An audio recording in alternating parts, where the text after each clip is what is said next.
We're now going to switch to the main part of the program, and our first speaker shown for you on this slide is Dr. Ken Remy. Ken has a number of leadership roles, as you can note, but what I wanted to share with you is that Dr. Remy is a UH alum who we were very fortunate to have join us just a few months ago. Ken graduated from Jefferson Medical College and gained master's degrees in clinical and translational research from Duke University and Washington University in St. Louis. He completed internal medicine and pediatrics both at university hospitals, and then garnered critical care fellowships, completed, I should say, critical care fellowships in adult and pediatrics at NYU, Columbia, and the NIH, respectively. Ken's laboratory focuses on heme-based trafficking and signaling in immune dysregulation in the context of a broad spectrum of diseases.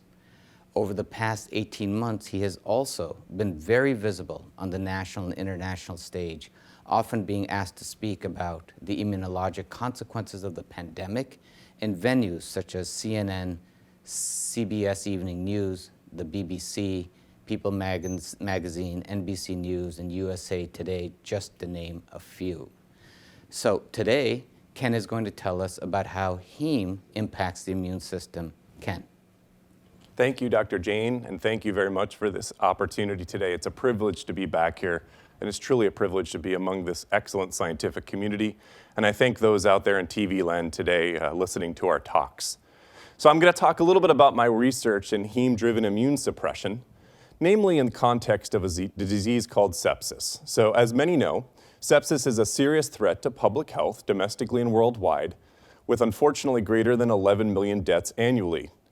And if you think about sepsis, it's caused by a pathogen inducing a host immune response from this infection, causing both a pro- or hyperinflammatory state, as well as a divergent but yet concomitant hypoimmune or immune suppressed state that causes microvascular flow distribution differences, regional blood flow differences, alterations in endothelial vascular interactions, and a whole host of differences within the hemostatic conditions.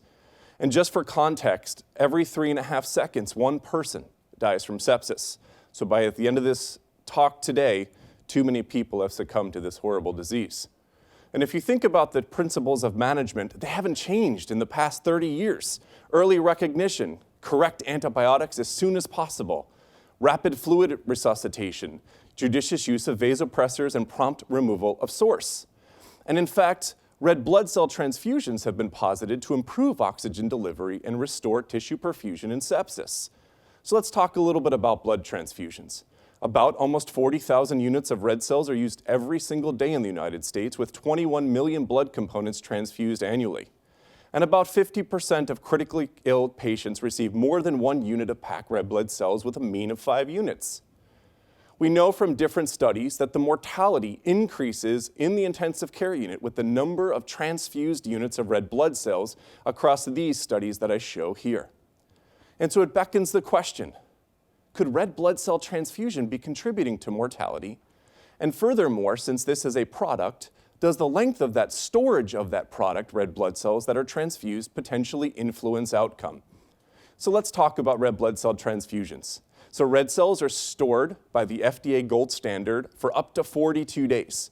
And so I throw this out to the audience. If I allowed you to receive a Twinkie on the day one from the assembly line, or a Twinkie at the end of its shelf life, I don't know, 10,000 years from now, I promise you, you'll probably choose that fresh Twinkie. But yet we do produce and give out red blood cells stored up to 42 days within a refrigerator. And with us, we maintain that the FDA's gold standard is that 3/4 of these cells remain in circulation after 24 hours. But some studies have actually demonstrated that there's an increased toxicity as red blood cells age. What are these refrigerated RBC storage lesions? As you can see here from the screen, they're not insignificant. They include shedding of active proteins and microvesicles, oxidative injury to lipids and proteins, changes in oxygen affinity, reduced red blood cell, and if you can see here, just red blood cell change of shape change during storage. Not insignificant. So at the National Institutes of Health, my mentor Charles Natanson and our laboratory did first a meta-analysis across all red blood cell studies that looked at red blood cells that were transfused in patients that were less than 14 days or greater than 21 days. And we looked at this meta-analysis, and as you can see, as we published, there was a statistical significance that favored survival with younger transfused red blood cells. From this, we put this into our canine model of experimental sepsis. And in this model, we have a dog ICU over 96 hours where we put a tracheostomy in place, a central venous line, arterial line, a PA catheter. We mimic everything that we have in both an adult and pediatric intensive care unit. And then I instill into the left lung Staph aureus that's been carefully genotyped over the past 30 years. And these animals subsequently will develop sepsis. And in that model, then, we can evaluate a number of different experiments. So for the purposes of today, we challenged these animals with Staph aureus pneumonia at time 0, and then transfused them their own FDA-approved canine red blood cell from universal canine donors that were either stored for 7 or 42 days. And these met the gold standard, as I've aforementioned. We replaced about 70% of their blood volume and transfused them for 4 times. And what you see here is staggering in this model. Survival in those that received younger, fresh blood at 7 days was about 70%. But all dogs with significant sepsis died. If you further break down that data, what's most interesting, as you can see here in blue, that's 42-day-old blood. And in yellow, that's 7-day-old transfused red blood cells. And what you can see here is, in a positive y-axis, that means that these dogs have less shock. When you go to the negative axis in the y, that is a demonstration of worsened shock. And over time, those dogs that received 42-day-old blood, in fact, had worse shock. But even more interesting, in the upper panel, you can see that during those transfusions, those 4 different transfusions, ironically, the dogs that received 42-day-old blood actually had improved shock. Something was causing or demonstrating a vascular endothelial interaction, which subsequently caused hypertension, not hypotension. And we posited that these are 2 effects, and so we looked at 42 versus 7-day-old blood in these animals over the entire duration of our study, and demonstrate here in the left panel that plasma-free hemoglobins were logarithmically elevated in 42-day-old received transfusion dogs versus those 7-day-old dogs.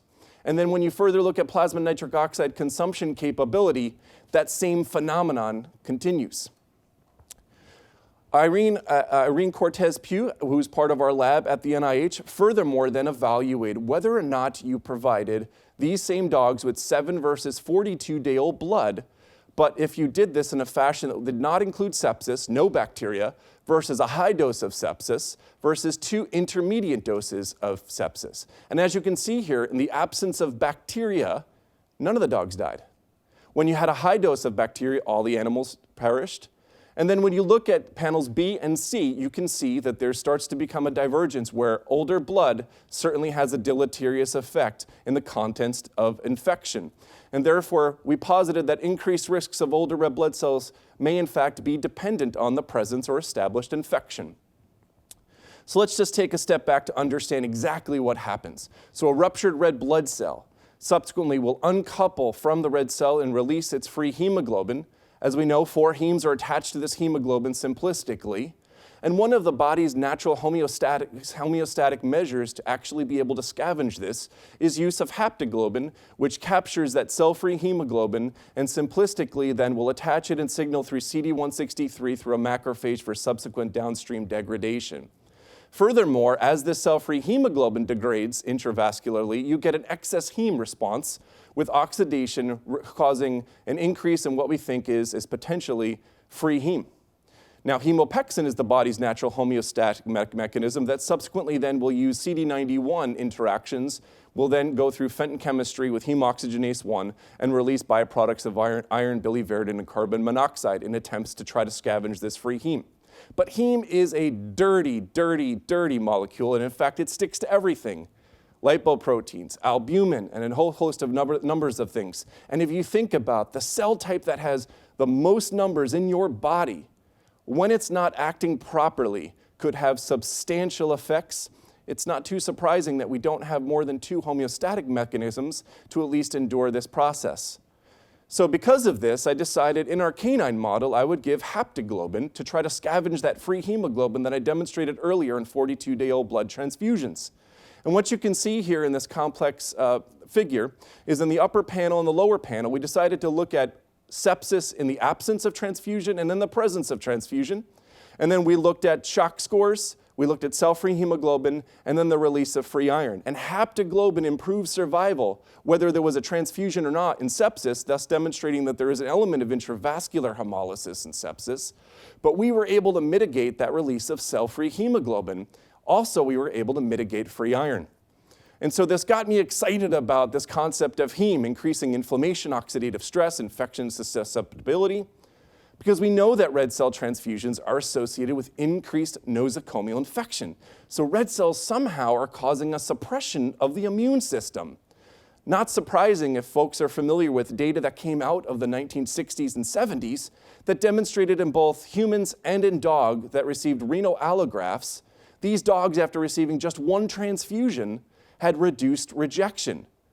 This continued all the way through the 1980s. In fact, individuals were giving transfusions to try to get this phenomenon until we had better immunosuppressives.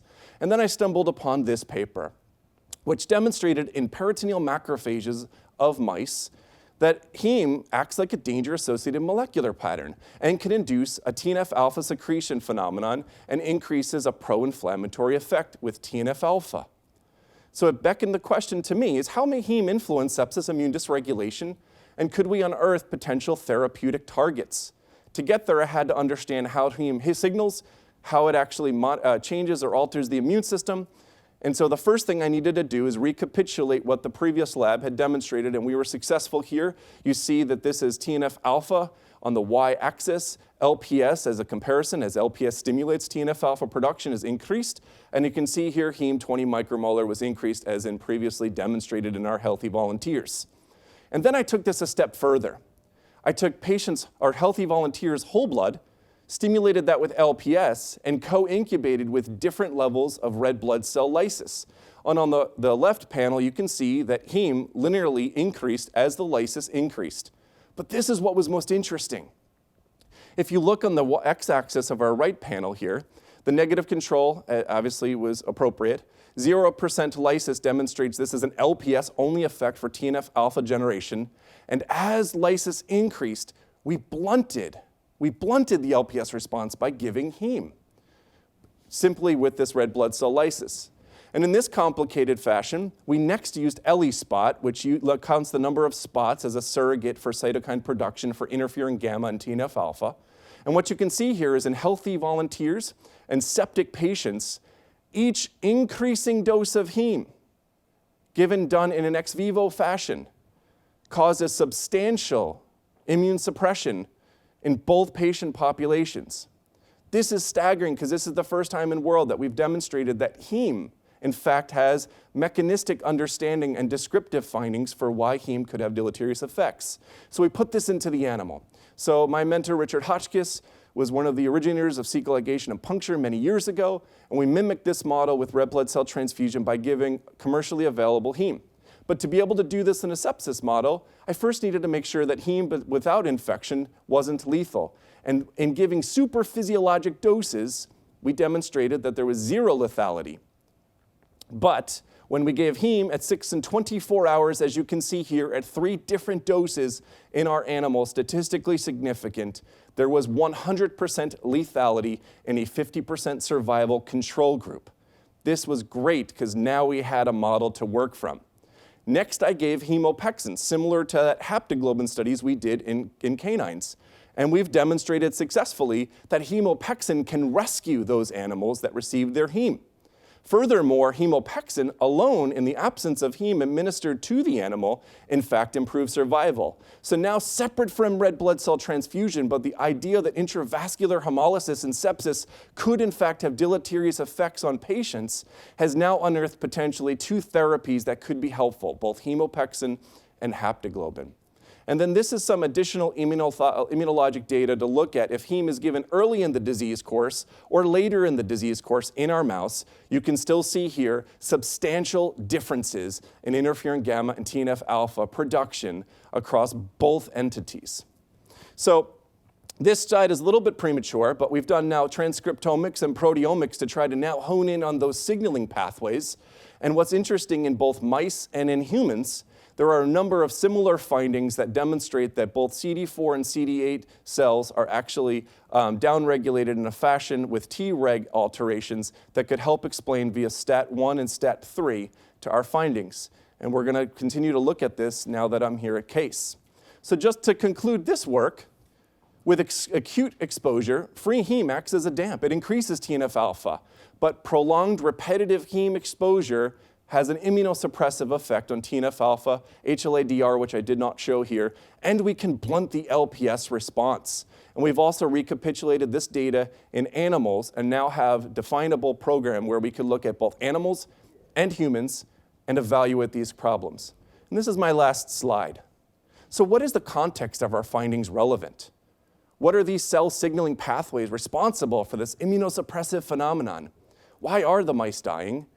Is there an effect of heme and its bioavailability about how it traffics in the body rather than just quantitation of heme that may in fact unearth ways that we can further understand this and help disease populations of those with sickle cell, acute malaria, sepsis, thalassemia, and a whole other host of diseases? And then subsequently, what's most important is how can we develop targeted therapeutics that understand this phenomenon and then apply them in an immunophenotyping fashion. This is my lab, which I'm most blessed to have here, and I look forward to continuing our research here at Case. Thank you very much for the opportunity. Well, thanks very much. That was really great, Ken. We have a couple of questions that have come up through the airways, if you will. Could you explain, or could your work, I should say, explain why patients with sickle cell or malaria have increased risk of infection? It's a great question. If you think about patients with sickle cell, the underlying cause of many of these patients' demise is infection. If you think of a population that specifically has ongoing low levels of hemolysis, who also subsequently receive blood transfusions, you now have a tractable mechanism, at least in understanding in releasing heme in that population, an area that might benefit from at least exogenous haptoglobin administration or even further targeted immunotherapies that will actually hopefully mitigate their propensity for infection. So this is a key area that we hope to provide and look for some funding to be able to further explore. Great question.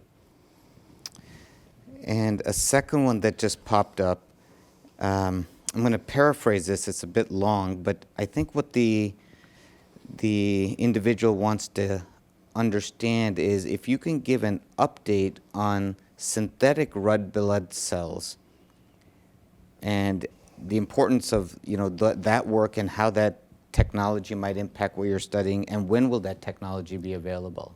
It's a great question. So HBOCs have been being explored for the last 20 plus years. Some of the initial studies with HBOCs demonstrated that these synthetic versions of red cells were unfortunately demonstrating there was an increased risk in stroke and a myocardial infarction. There's newer nanomolecular molecules that are being developed by my mentor, Alan Doctor, and others, which hold promise that may in fact not have that same interference with the vascular endothelial system. As far as heme in those, I'm unfamiliar with how in fact these will interact with the patient's underlying red blood cells. And I still think that those remain to be understood. It's certainly possible that you may not induce stroke or myocardial infarction, but you may in fact still have this same immunosuppressive phenomenon if in the correct host. So that's why context matters so much. And I anticipate that Dr. Doctor and others will certainly look at this phenomenon as they go forward in their development. All right, and maybe a final quick question, short question I should say, and quick answer. Where do you see your work being most applicable? I see this going to be applicable in multiple disease entities. I think it's going to be applicable in disease like sickle cell, malaria, thalassemia, and sepsis. But more importantly, the most common cell you have in your blood is your red blood cells. And so if there's alterations that cause these immune perturbations, then finding targeted ways when that happens and how the bioactivity of those cells interacts with other cells in disease context is going to be vitally important to modulate. All right, Ken, thanks so much for a beautiful talk, and we're so pleased to have you as part of the UH Case family, and it's great to have an alum come home again. Thank you, sir.